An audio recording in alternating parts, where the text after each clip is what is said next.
ये हमारे पास हार्ट का मॉडल आ रहा है। हार्ट की जो बेस होती है वो सुपीरियर साइड पे होती है, जहाँ से पल्मोनरी ट्रंक और एओर्टा अराइज कर रहे होते हैं, और जिसका एपेक्स होता है वो इंफीरियर साइड पे होता है, और एपेक्स जो होता है वो लेफ्ट वेंट्रिकल बना रहा होता है। अब हार्ट की 3 बॉर्डर्स आ जाते हैं। सबसे पहले जो राइट बॉर्डर होता है वो राइट एट्रियम बना रहा होता है, लेफ्ट बॉर्डर जो होता है वो लेफ्ट वेंट्रिकल और लेफ्ट ऑरिकल बना रहे होते हैं। फिर इसका एक इंफीरियर बॉर्डर आ जाता है जो कि वेंट्रिकल्स बना रहे होते हैं। उसके बाद हार्ट की 3 सर्फेस आती हैं। एक इंटीरियर सर्फेस आती है जिसको हम स्टर्नोकॉस्टल सर्फेस भी कहते हैं, और एक पोस्टीरियर सर्फेस आ जाती है जो कि लेफ्ट एट्रियम बना रहा होता है। उसके बाद इसकी जो है एक डायफ्रैगमेंटिक सर्फेस होती है जिसमें ये डायफ्राम पे रेस्ट कर रहा होता है, वो राइट वेंट्रिकल और लेफ्ट वेंट्रिकल बना रहे होते हैं, साथ में जहाँ से इंफीरियर वेन का इंटर कर रहा होता है वो सर्फेस भी होती है।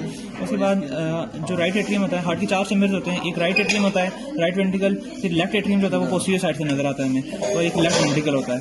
अब जो राइट एट्रियम होता है इसमें 2 पार्ट्स होते हैं, एक एट्रियम प्रॉपर होता है और एक ईयर लाइक पाउच होता है जिसको ऑरिकल कहते हैं। अब इसको अगर हम ओपन करें तो पहले की जो सरफेस होती है यहाँ पे एक ग्रूव होता है जिसको हम सल्कस टर्मिनलिस कहते हैं, या फिर ये ग्रूव होता है सुपीरियर सरफेस पे। अब इसी ग्रूव के अंदर वाली साइड में देखें तो यहाँ पे हमें एक बाउंड्री मिलती है, रिच मिलती है, जिसको हम क्रिस्टा टर्मिनलिस कहते हैं, जो कि एट्रियम प्रॉपर और ऑरिकल के दरमियान बाउंड्री होती है। अब जो एट्रियम प्रॉपर होता है ये स्मूथ होता है बिल्कुल, क्योंकि ये साइनस वेनोसा से अराइज कर रहा होता है। अब जो राइट एट्रियम होता है इसमें सुपीरियर वेना का और इंफीरियर वेना का वीनस रिटर्न वापस लेके आ रहे होते हैं, ब्लड वापस लेके आ रहे होते हैं। उसके बाद जो सेप्टम होता है राइट साइड से हमें एक यहाँ पे फोसा नजर आता है जिसको हम फोसा ओवेलिस कहते हैं, जो कि फोरामेन ओवेल का रेमिनेंट होता है। अब ये जो फोसा होता है इसकी जो अपर बाउंड्री होती है उसको हम एन्यूलस ओवेलिस कहते हैं। उसके बाद हमारे पास जो होता है ये आगे से राइट एट्रियम जो होता है ये राइट वेंट्रिकल में ड्रेन कर रहा होता है। अब जो राइट वेंट्रिकल और एट्रियम के दरमियान जो ओपनिंग होती है उसको हम एट्रियो वेंट्रिकल ऑरिफिस कहते हैं, जहाँ पे ट्राइकस्पिड वाल्व होता है। ट्राइकस्पिड वाल्व होता है और इसके जो है 3 कस्प होते हैं।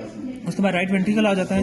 राइट वेंट्रिकल में हमारे पास 3 तरह के मसल्स आते हैं। पहले पैपिलरी मसल्स आते हैं, 3 पैपिलरी मसल्स होते हैं इसमें, जो कि कॉर्डेट टेंडनी के थ्रू कस्प के साथ अटैच हुए होते हैं। उसके बाद हमारे पास जो सेकंड मसल आते हैं वो मॉडरेटर बेंड होता है। मॉडरेटर बेंड जो होते हैं वो सेप्टम जो इंटरवेंट्रिकल सेप्टम होता है उससे अराइज करते हैं और इंटीरियर वॉल पे जाके लग रहे होते हैं। उसके बाद जो तीसरी चीज होती है वो हमारे पास सिंपल रिजीज होती हैं, और उसके बाद ये हमारे पास इंटरवेंट्रिकल सेप्टम आ जाता है। जो इसका इंफीरियर पार्ट होता है वो मेम्ब्रेनस पोर्शन होता है, और सुपीरियर पोर्शन होता है इसका वो सुपीरियर पोर्शन जो होता है वो मेम्ब्रेनस होता है, और इंफीरियर जो होता है वो मस्कुलर पोर्शन होता है। उसके बाद जो राइट वेंट्रिकल होता है इससे आगे पल्मोनरी ट्रंक राइज कर रहा होता है, और यहाँ पे एक फनल शेप ओपनिंग होती है जिसको हम इन्फंडिबुलम या फिर कोनस आर्टेरियोसिस कहते हैं। अब ये जो हमें व्हाइट कलर की नजर आ रही है सेमील्यूनर वाल्व है जिसकी 3 कस्प होते हैं, और ये आगे ये पल्मोनरी ट्रंक राइज कर रहा है। उसके बाद लेफ्ट हार्ट में देखें तो यहाँ पे भी एक एट्रियम आता है और एक वेंट्रिकल आता है। जो एट्रियम होता है वो यहाँ पे भी स्मूथ होता है, और इसमें पल्मोनरी वेन्स की ओपनिंग होती है, और ये अराइज भी पल्मोनरी वेन से करता है। इसमें ये 4 पल्मोनरी वेन्स हमें नजर आ रही हैं। उसके बाद जो ऑरिकल होता है लेफ्ट ऑरिकल, वो भी